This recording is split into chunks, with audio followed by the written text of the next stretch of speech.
J-Bizzle. J-Bizzle. Is this a J-Bizzle level? Because there's a bunch of fake accounts that Matt stars levels. He stars his own levels on all accounts. Why would I want to support his levels?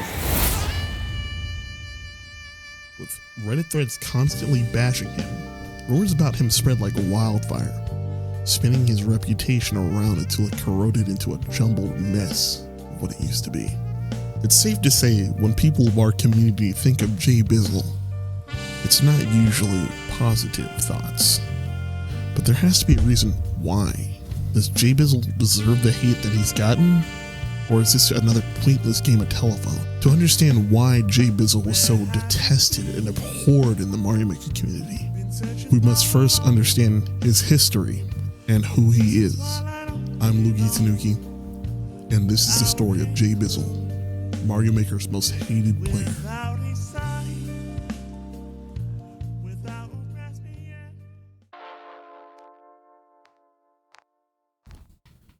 J-Bizzle began streaming back on July 31st, 2018, but that wasn't his first appearance on the internet. J-Bizzle's first recorded appearance on the internet was on September 25th, 2017, with a post on GameFAQs Mario Maker forum. The post was a simple one, just a post introducing himself and talking about some of the levels he makes and generally giving information about himself. This took place almost a year before he would begin streaming. It seemed like a great start for JB, getting to know all the new members of his community and getting his name out there. When J-Bizzle started streaming, he had a relatively warm welcome, seeing as there weren't very many Mario Maker streamers out there. A new one was definitely welcome. He streamed almost every day, leading to him to start to gain a small following on the platform. Everything seemed pretty well for JB, but under the surface, cracks were beginning to form in his reputation. J-Bizzle, although being a pretty standard streamer, had something eccentric about the way he made levels. His levels were usually filled to the brim with sound effects to the point where you could definitely make the argument that they were excessive. The community was quick to take notice of this. Even though J-Bizzle wasn't a huge streamer by any means of the words, his levels gained a sort of infamy. People started to associate his levels immediately with being abrasive and just outright bad. If you peel back the layers a little bit, his levels could have been held in a bit of a higher regard if he had rolled the sound effects and filters back a little bit. But JB was very unapologetic about his style of level creation, usually making remarks such as, "I'm just playing the game the way I like to play it," or "I enjoy Mario Maker," which is certainly respectable. But this is only the root of the problem. You see, JB would never have gained as much notoriety from everyone if his levels weren't showing up in people's runs so much. Why was that? To understand that, you'll need a brief understanding of how Mario Maker's star algorithm works. Your level usually gets given to players based on the star to play ratio it receives. Think of stars like the heart button on Instagram. There are two ways your level usually got played in Mario Maker, excluding one less common method that we'll talk about in a second. One is through the star ranking, which is basically the leaderboard that shows which levels have been given the most stars within a time period you sort by. And the other being the 100-man challenge, which in premise was a game mode that gave players 100 lives to beat a certain number of levels, depending on the difficulty they chose. Each player after playing your level is given a chance to rate it with a star or not a star. Yep, there was no dislike button. Trust me, players were glad when Super Mario Maker 2 came out and we got the boo button. Anyways, J-Bizzle's levels were always top ranking and pretty much showed up in everyone's 100-mans, which became really old, really fast. Players were getting mad and they wanted answers for why levels they considered objectively bad were getting such high rankings and became so popular. Where success blossoms, controversy is soon to follow. A rumor came to surface that allegedly explained why JB's levels were so popular. Earlier, I spoke about the starring system and how it focuses on the star to play ratio of your level. This feature meant if someone could perhaps receive stars in an illegitimate way, it would immediately overshadow the fact that their level was objectively bad. Many people believe that this was the case with J-Bizzle. in their minds being the only plausible explanation for his popularity on the Mario Maker platform. This rumor spread and spread, even reaching J-Bizzle at times, with people joining his live stream to question him, or even sometimes torment him about his levels. This rumor was so widespread that even the biggest Mario Maker streamers at the time would pick up on it. It seemed like everyone in the community knew about J-Bizzle and the stigma that followed him. New streamers who came into the community were introduced to J-Bizzle just by the hate he received, leading to J-Bizzle's disdain in the eyes of the community to concentrate. J-Bizzle rarely paid attention to any of the criticism he received, and when he did, he would simply deny the claims. But I doubt he knew the true extent of the community's hate for him. The community came to the conclusion that J-Bizzle had been starring his own level using alternate accounts to drive up his plays, and therefore create a fake demand for his levels, much to the inconvenience of others. But was this the truth? Did J-Bizzle actually do this? Let's explore these claims further in order to arrive at a fair conclusion. Say J-Bizzle wanted to exploit the system to get his levels played. Let's discuss how he could do that. In the beginning of Mario Maker, the easiest way of exploiting the system will be starring your own levels using alternate accounts on your Wii U. Although a tedious process, it certainly worked, and many creators exploited this. This was patched in the 1.4 update on May 9th, 2016. The problem with this hypothesis is that the timeline doesn't match up. J-Bizzle started to play in late 2016, and so that exploit wouldn't have been a viable method. The only way to bypass this patch will be able to start your levels with different Wii U's, which is certainly possible, but not the most probable, as you would need tens if not hundreds of Wii U consoles to have a significant advantage on the star leaderboard. This explanation seems a little bit too far-fetched and unrealistic.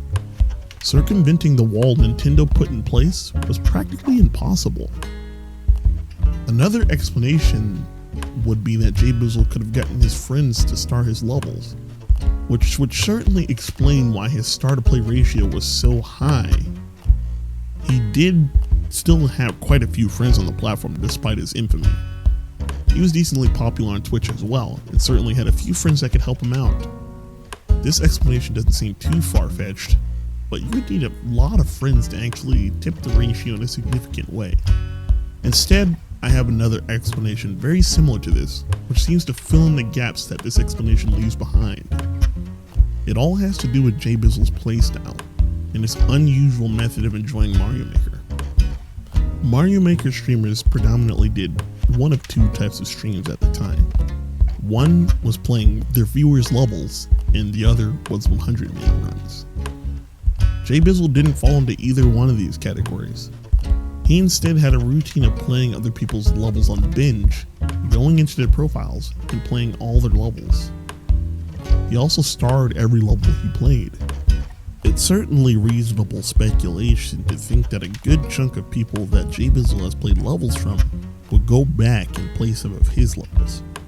It's further instilled by the fact that a lot of creators that JB tends to play levels by will come back and play his levels.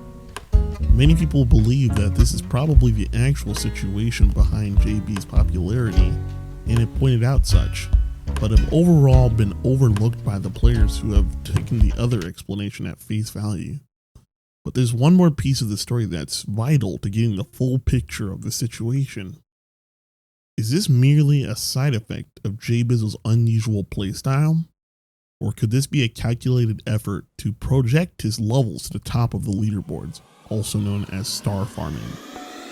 There are some points for and against both arguments.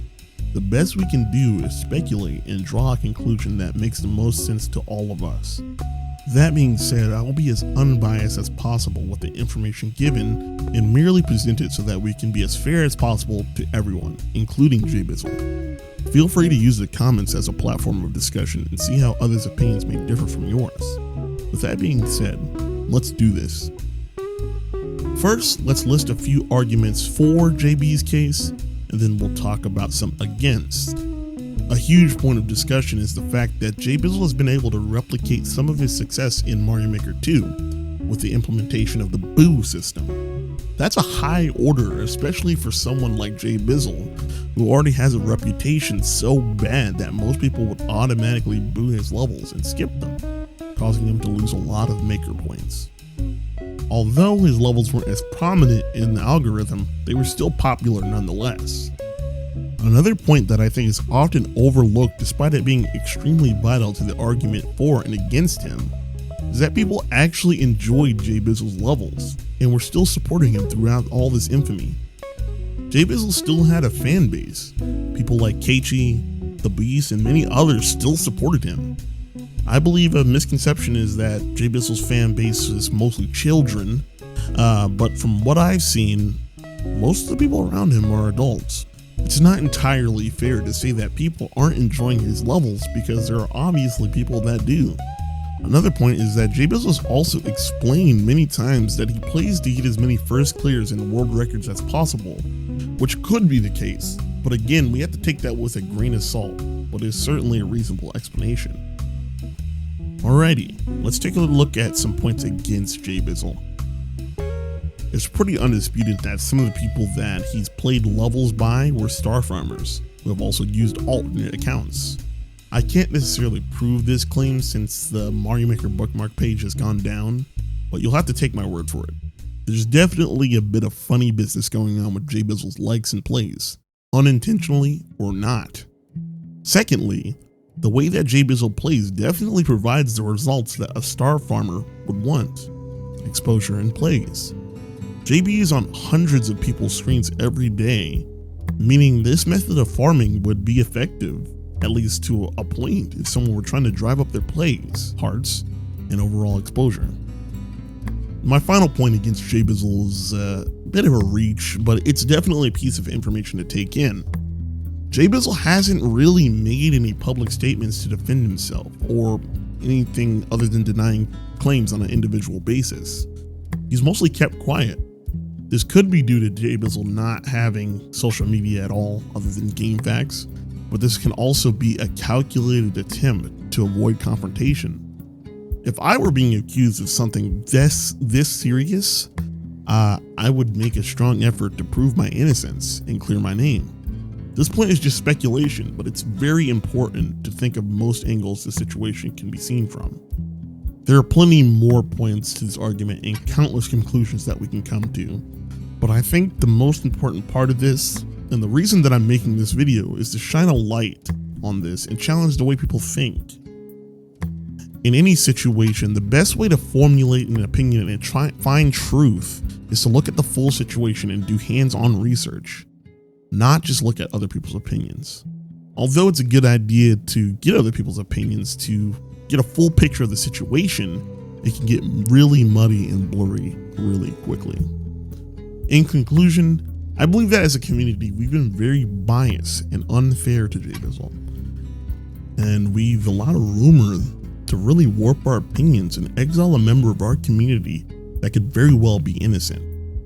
It's with my belief that a lot of this has to do with people who really dislike JB's levels being really confused on why a level that they, in their own opinions, do not like to get so popular so quickly. It's a fair hypothesis, but there's always another side to every story, and we have to remember that. So while I can't offer you a standard right or wrong conclusion, I do want to say this. This video isn't meant to target anyone, nor is it meant to criticize anyone, really. It's meant to educate you and present you information so you can build a solid opinion on the matter spoken about. With that being said, I do want to know what you guys think. Is this just a very bizarre way of playing Mario Maker, or a calculated effort to swindle the system? Leave a comment down below and we'll talk it through. If you enjoyed this video and you want to see more, check out this video about this player who has spent 6 years trying to beat a Mario Maker level. With all that being said, thank you for watching.